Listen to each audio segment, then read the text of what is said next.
Malawi Brief. Posachedwapa tikupasirani zomwe nkhani zalemba pa MBC lero pa 11 April 2026. Mtsogoleri wa dziko lino Profesa Arthur Peter Mutharika wafika ku nyumba boma ya Sanjika mu mzinda wa Blantyre kuchokera mboma la Mangochi. Polankhula kwa anthu omwe anasonkhana pafupi ndi tawuni yakale mu mzinda wa Blantyre, Profesa Mutharika anati ndokondwa kuti mtengo wa chimanga watsika zomwe zithandizire masomphenya ake oti munthu ofa kamba kosowa chakudya. Presidenti wapempha makolo kuti atumize anawo ku sukulu chifukwa sukulu za sekondari komanso primary ndi zaulere. Pa za ntchito konzanso misewu, Profesa Mutharika wati boma lake layika chidwi chachikulu pa ntchito konzanso misewuyi. Profesa Mutharika akuyembekezeka kugwira ntchito za boma mu mzinda wa Blantyre. Unduna wa za ubale wa dziko lino ndi mayiko ena walandira zikalata za ukazembe kuchokera kwa mkulu wa bungwe la International Federation of Red Cross Kopani Masiro. Masiro wapereka zikalata za ukazembe potsatira kukhazikitsidwa kwa ofesi ya IFRC ku Zimbabwe yomwe cholinga chake nkuyang'anira mayiko a Malawi, Zambia komanso Zimbabwe. Nduna yoona ubale wa dziko lino ndi mayiko ena a George Chaponda yati boma lipitirira kugwira ntchito ndi IFRC pothandizira kuti anthu ambiri akhale ndi chidziwitso komanso upangiri olimbana ndi vuto la ngozi zogwa mwadzidzidzi. Kuti anabwera nditu kuzapereka mapepa lawo ndipo ife zapitiriza kugwira ntchito yabwino ndiwo. Bwanji tikunena kuti ntchito yabwino chifukwa tikuziwa kuti a Red Cross and International Red Crescent Societies akhala akuchita zinthu zambiri mdziko lino. Pakakhala nkhani ya flood yawa kapenanso zinthu zina zochitika ukunduku, timaona kuti iwo ndi amabwera kuzathandiza komanso kuwaphunzitsa ngakhalenso zisanachitike ngozi za mitundu iwo amabwera kuti aphunzitse anthu kuti zimene zisanachitike. Komanso taona kuti iwo wandife ndithu tikugwira ntchito limodzi kwenikweni zimene amachita iwo zolimbikitsa nkhani za chitukuko zathu za mziko. Monga tizo pakakhala ngozi tikunena nkhani za ngozi zimenezi zokhuzidwa chifukwa cha madzi amene akukokolola zinthu, iwo amabwera kuzathandiza midzi muja. Masiro omwe akuyimira dziko la Malawi, Zambia komanso Zimbabwe ati alimbikitsa anthu m'madera akumidzi kuti akhale ndi upangiri opewera ngozi zogwa mwadzidzidzi. Ndipo mtsogoleri wa bungwe la Red Cross kuno ku Malawi a Innocent Majia wati ndokondwa ndi kukhazikitsidwa kwa ofesi iyi. Kukabwera zinthu ngati disaster, Red Cross ya ku Malawi ili ndi malire opangira olwira respond kuyankhira zoterozo. Zikapitira pamenepo zimafunika federation abwere kuti adzathandizire. Ngati tidakakhala kuti tilibe office ya federation kuti ngati mene officer abwerera kudzakhala ku Malawi chonchi, zidakakhala ndi malire kuti tikhoza kugwira ntchito ndi malire wena osapitira pamenepo kumbali zonse ngakhale ndalama. Koma kubwera kwa office iyi zikutanthauza kuti malire amenewo adzipitirira. Malawi Red Cross itoyamba ulekezera pamenepo ndi pa federation abwera kudzathandizira kubwera Malawi kuno udzakhazikika kumatithandizira kugwira ntchito kupita chitsogolo. Chinthu china nchakuti iwonjezera kuthamangitsa ntchito zathu za Red Cross. Mbuyomu tilibe office imene yasanabwere kuno kudzakhala tikafuna thandizo pabwera disaster. Ndiye kuti ndalama zichokere ku Geneva zifike office ina kaya ku Kenya zikhalenso nthawi achita approve atani zisanafike Malawi zimatenga nthawi. Boma la Malawi lapempha mayiko mwa Afrika kuti adzikhala ndi mfundo zimene zingathandize kumanga mayiko awo osati kugawanitsa anthu. nduna yoona za ubale kwa dziko lino ndi maiko ena a George Aponda ndiyo anena izi ku Lilongwe pamwambo wokumbukira kuti patha zaka 32 kuchokera pamene anthu ochuluka a mtundu wa Chitutsi anaphedwa ndi a mtundu wa Chihutu ku Rwanda. Tindiripotiri.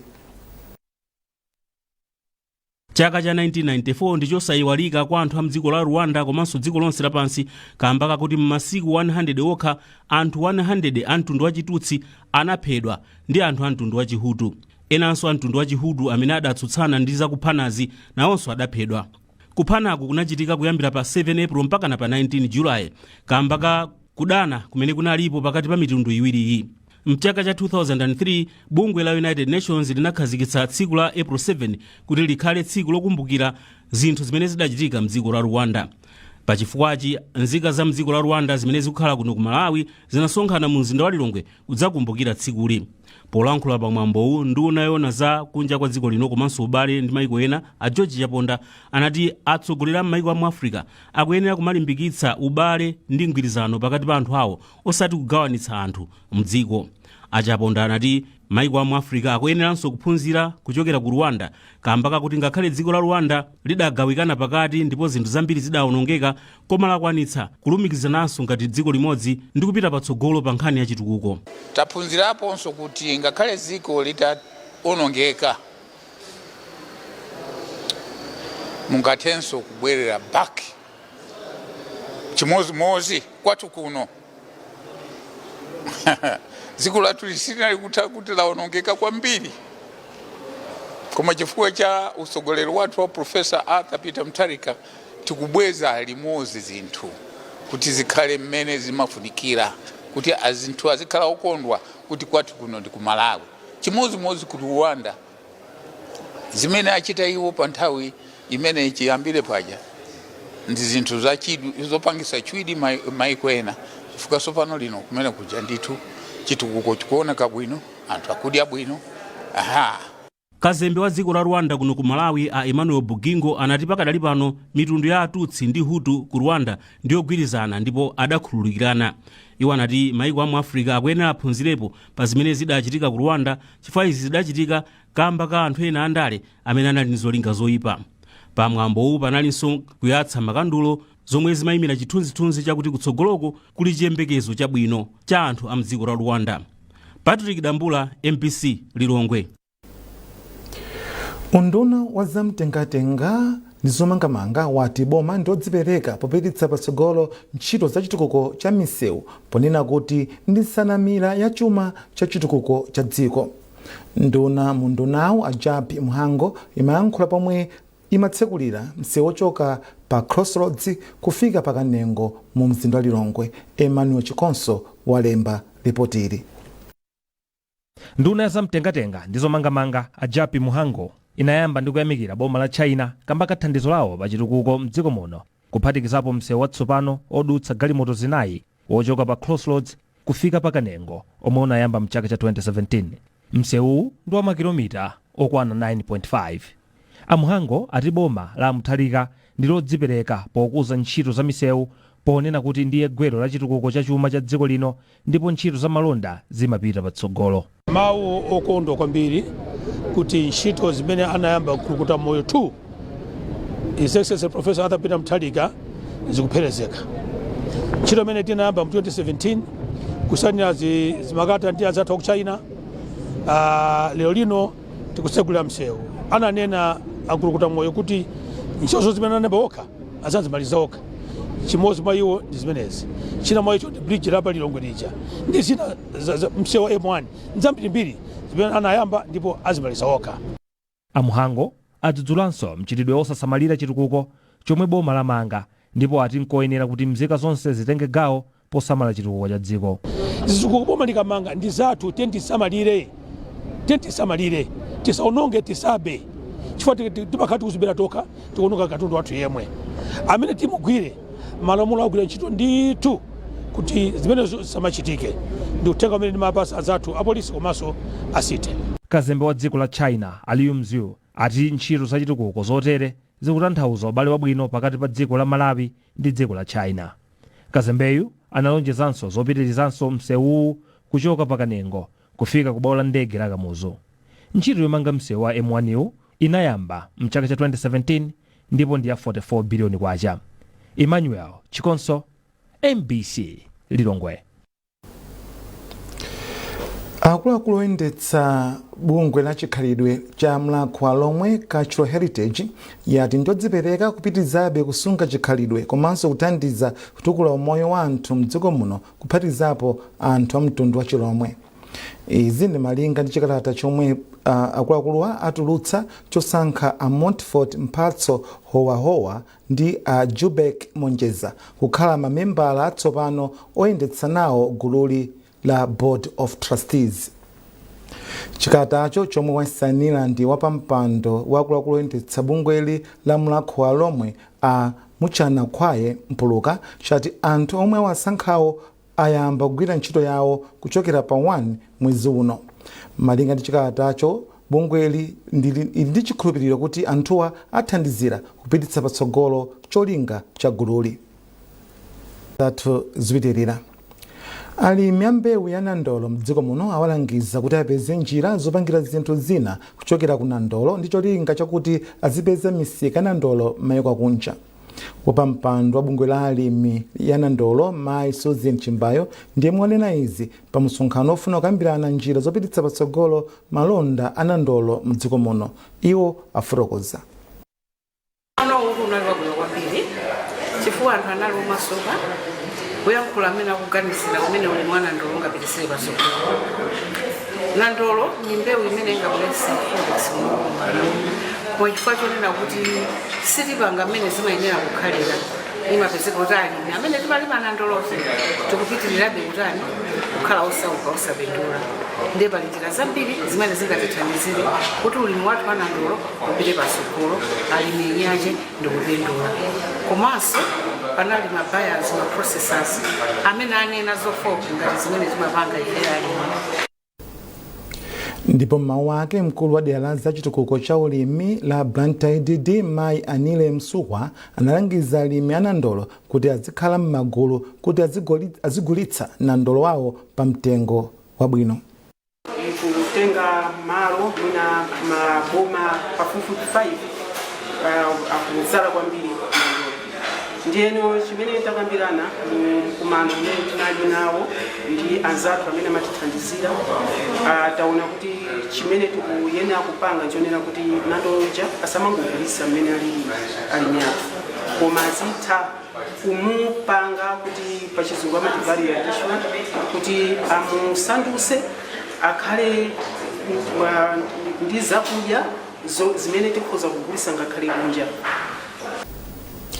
Apolisi m'boma la Ntchisi amanga banja lina poliganizira kuti linapha Ganizani Phiri a zaka 30 omwe amagwira ntchito ngati mlonda ku African Village Produce Investment ndipo thupi lawo anakaliponya mu mtsinje wa Buwa.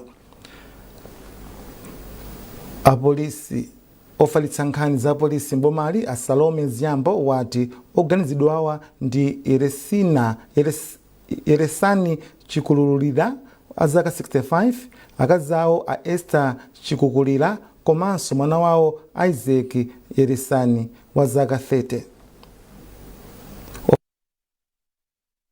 Andizonadi kuti tamanga anthu atatu apachibale amene tikuwaganizira kuti anapalamula mlandu wakupha Ganizani Phiri amene anadziwika kuti wasowa pa 19 March 2026.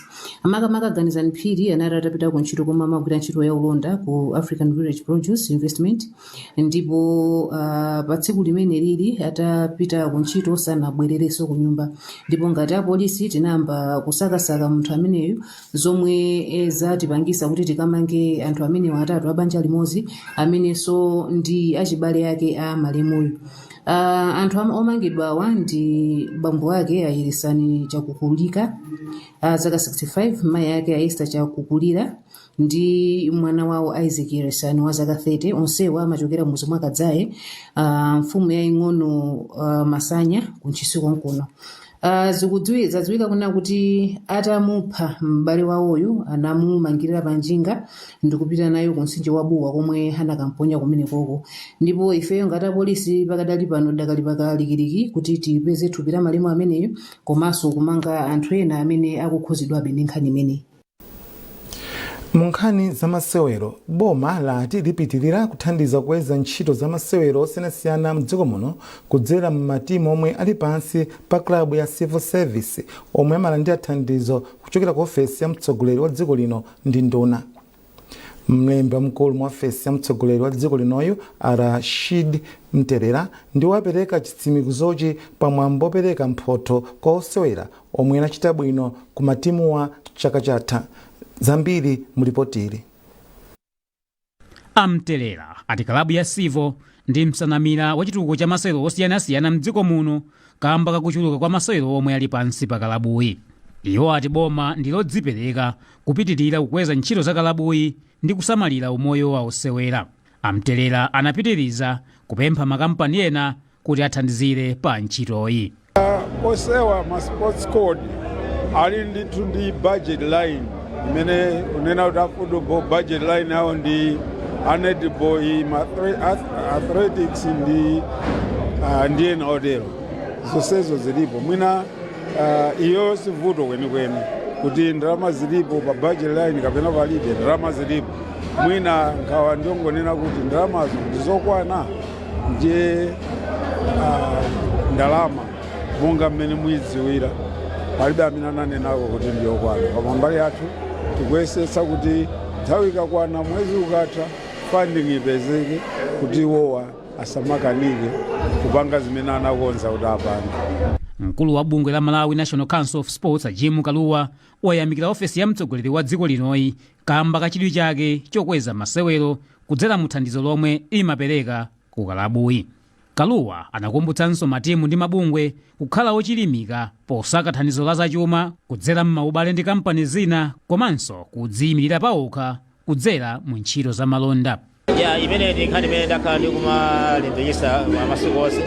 Ndakhala ndikunena ati inu muulizi waso sindingangodikira boma kuona lino ndalama matimu ma sporting district ena aliwonse akwenda kuti achilimike ayike njira zonena kuti azita zipaka ndalama zakuti kwawo njira imene ndiyo ndiyofunikira andi palibenso njira ina iliyonse. Pamwambowu osewera amatimu ampira wa miyendo, wamanja, darts komanso othamanga alandira mphotho zosiyanasiyana. Kalabuyi yaonetsanso uniform zomwe igwiritse ntchito chaka chino komanso kampani ya Pinnacle Financial Services yomwe yapanga nayo ubale watsopano wothandiza timuyi ndi ndalama zokwana 30 miliyoni kwacha. Foster Maulidi, MBC Sport. Matimu awiri ampira wa miyendo watsikana dziko lino lero agonja mu masewero awo. Timu yaikulu ya Scorchers yagonja ndi timu ya Australia ndi zigoli zisanu kwa du ku mpikisano ongopimana mphamvu omwe kuchitikira ku Kenya. Malawi ikumana ndi India m'masewero ake otsatira. Ndipo pabwalo la bingo mu mzinda wa Lilongwe timu ya atsikana ya osewera osapyola zaka 17 nayonso yagonja ndi zigoli ziwiri kwa chimodzi ndi timu ya Burundi mu masewero oyamba amundime yodzigulira malo ku mpikisano wa pa dziko lonse. Matimuwa akumananso masewero achibwereza loweruka sabata yamawa. Munkhani zakunja maiko a America ndi Iran akuchita zokambirana zothandiza kudzetsa mtendere ku Middle East mu mzinda wa Islamabad mdziko la Pakistan. Wachiwiri kwa mtsogoleri wa dziko la America a J.D. Vance ndiye akutsogolera nthumwi za dziko la America pomwe spikala wa nyumba malamulo ku Iran a Muhammad Bagher Gharibaf ndamene akutsogolera. Nkhani madzulo ndi zimenezo. Dzakhalenso pomwepo mawa nthawi ngati yomwe ija pamene muzakhaleso ndi mpata oona zimene nkhani zalemba. Makoma nonse.